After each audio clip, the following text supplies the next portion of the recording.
Merasa geram karena tak dapat mencegah Rasulullah Shallallahu Alaihi Wasallam hijrah ke Madinah, Abu Jahal segera membuat sayembara kepada penduduk Mekah untuk menangkap Rasulullah Shallallahu Alaihi Wasallam.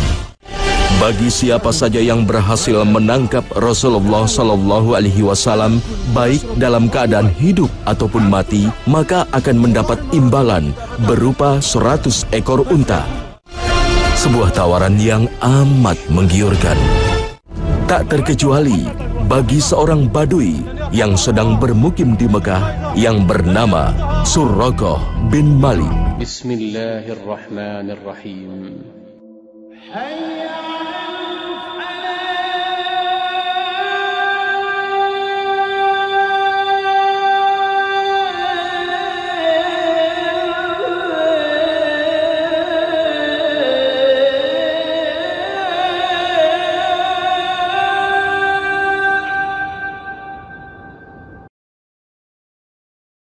Suraqah bin Malik dikenal memiliki keahlian berkuda dan mencari jejak. Keahlian tersebut ia dapatkan dari kampung halamannya, di mana ia dibesarkan dalam lingkungan masyarakat Baduy. Maka, begitu ia mengetahui sayembara yang dibuat para pemuka Quraisy, diam-diam ia ingin meraup kesempatan itu sendirian.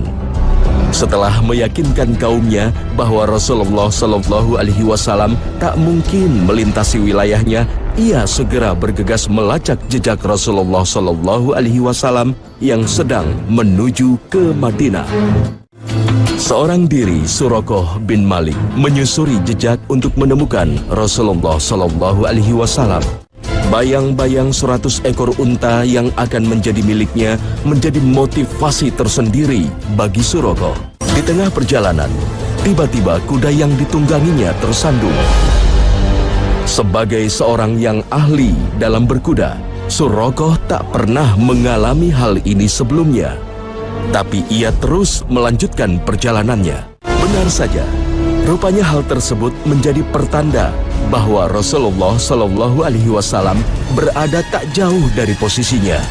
Namun, lagi-lagi kudanya terperosok saat hendak mendekat Rasulullah Shallallahu Alaihi Wasallam. Namun kejanggalan tersebut tak ia pedulikan demi imbalan yang telah dijanjikan. Sampai di satu titik di mana ia siap memanah Rasulullah Shallallahu Alaihi Wasallam, tiba-tiba saja tubuhnya menjadi kaku. Rabbil Ka'bati inna hadzal rajul mubarakun la sabila ilaihi. Hingga kali ini Suraqah benar-benar yakin bahwa orang yang ia incar bukanlah sembarang manusia. Ya Muhammad, ana Suraqah bin Malik, anzuruni ukallimkum, fa wallahi la uri'akum wa la yatikum minni shay'an takrahunahu. Wa ma tabtaghi minna ya Suraqah? Dengan kemurahan hati, Rasulullah Shallallahu Alaihi Wasallam memaafkan dirinya dan menjanjikan Suraqah gelang kebesaran Kisra Persia. بقدرة علوية لا تطال. تعال وخذ كتابك.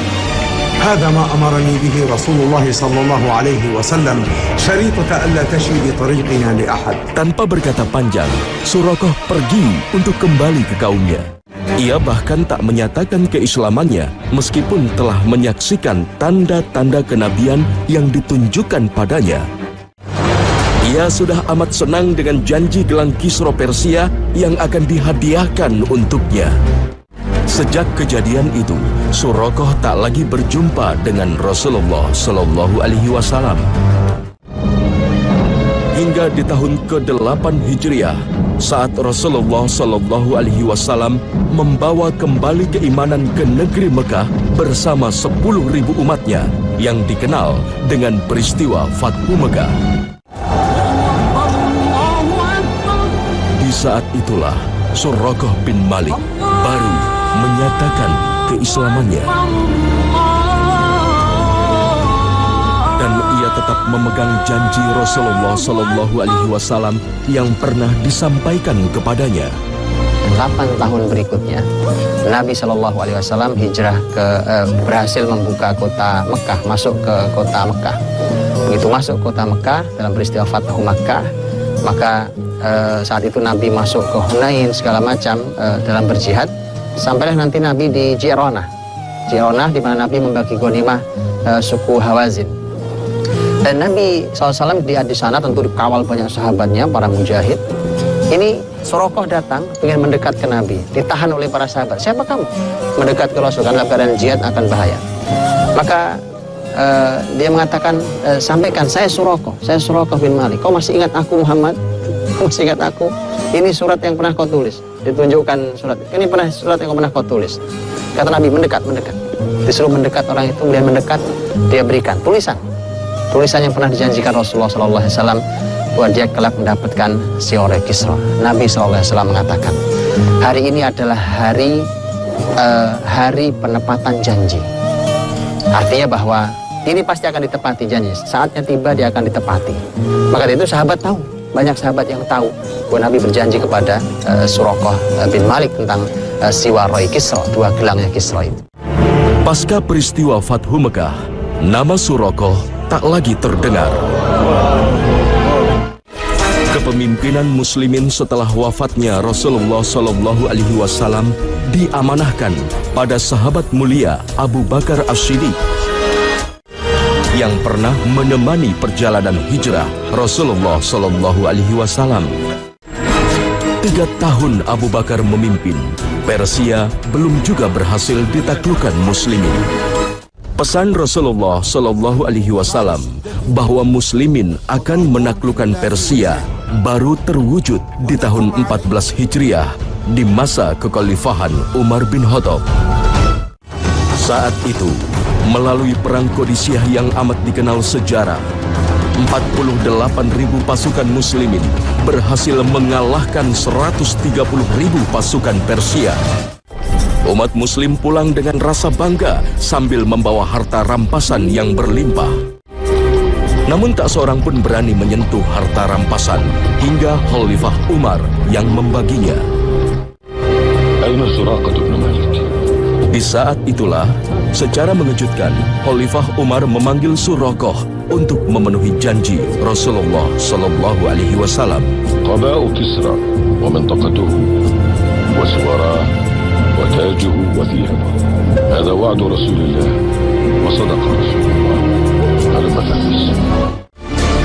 Dengan janji gelang Persia tersebut, Suraqah pernah mengurungkan niatnya untuk menyebarkan informasi keberadaan Rasulullah SAW pada Quraisy saat sedang hijrah ke Madinah. Allah tidak ingkar janji. Innallaha la yukhliful mi'ad. Allah tidak pernah ingkar janji. Rasulnya tidak pernah ingkar janji. Semua janji Nabi pasti terjadi.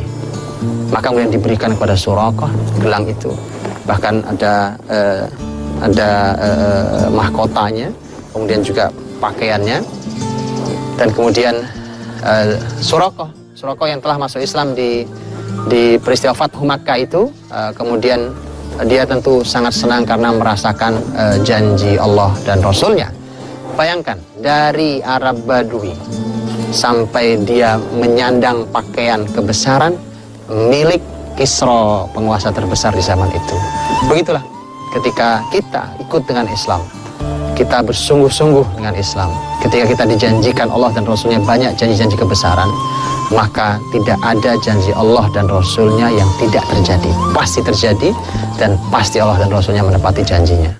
Begitulah dakwah yang dilakukan Rasulullah SAW pada masyarakat Baduy yang jauh dari nilai peradaban.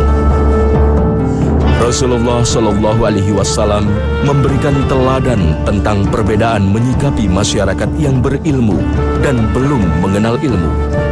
Dikarenakan cara berpikir mereka sederhana, ilmu juga sangat sedikit, maka kemudian cara mereka bertanya juga tidak berat-berat.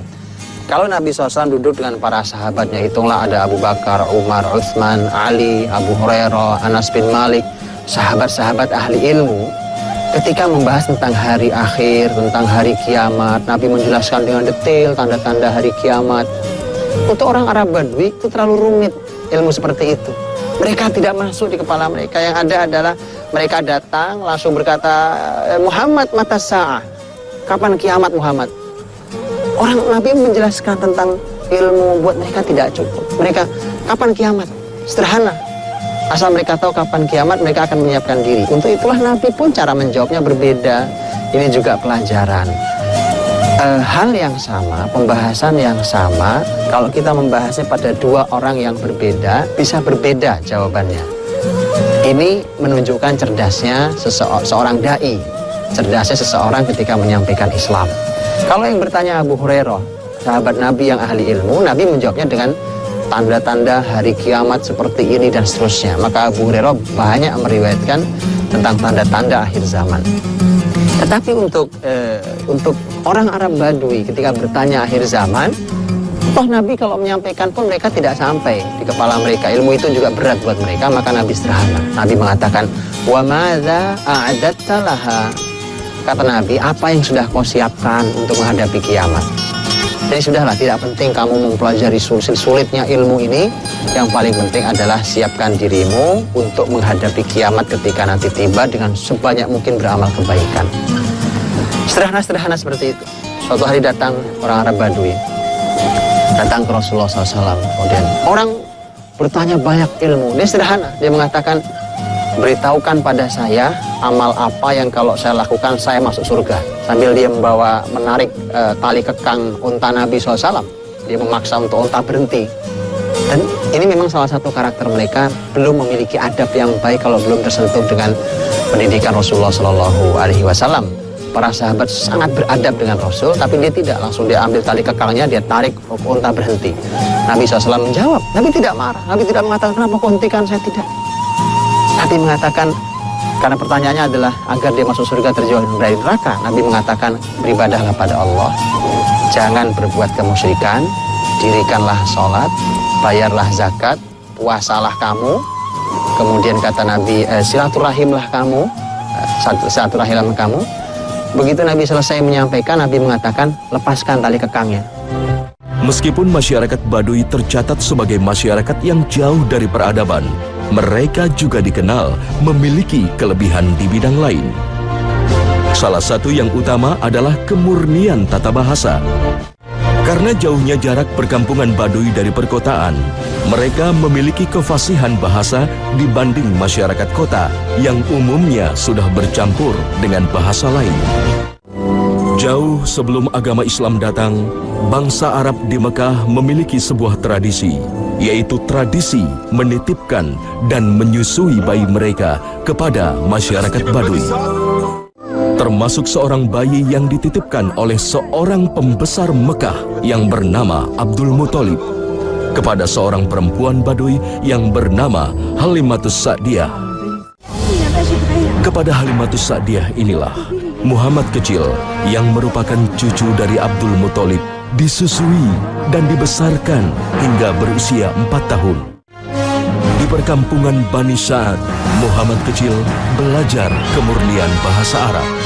Di sini pula, sang calon Rasul yang kelak akan menjadi manusia paling berpengaruh di dunia belajar melatih ketangkasan fisiknya dengan banyak bermain di alam bebas. Hingga terjadilah suatu peristiwa yang menghebohkan, yaitu peristiwa pembelahan dada Muhammad kecil oleh malaikat utusan Allah Subhanahu wa Ta'ala.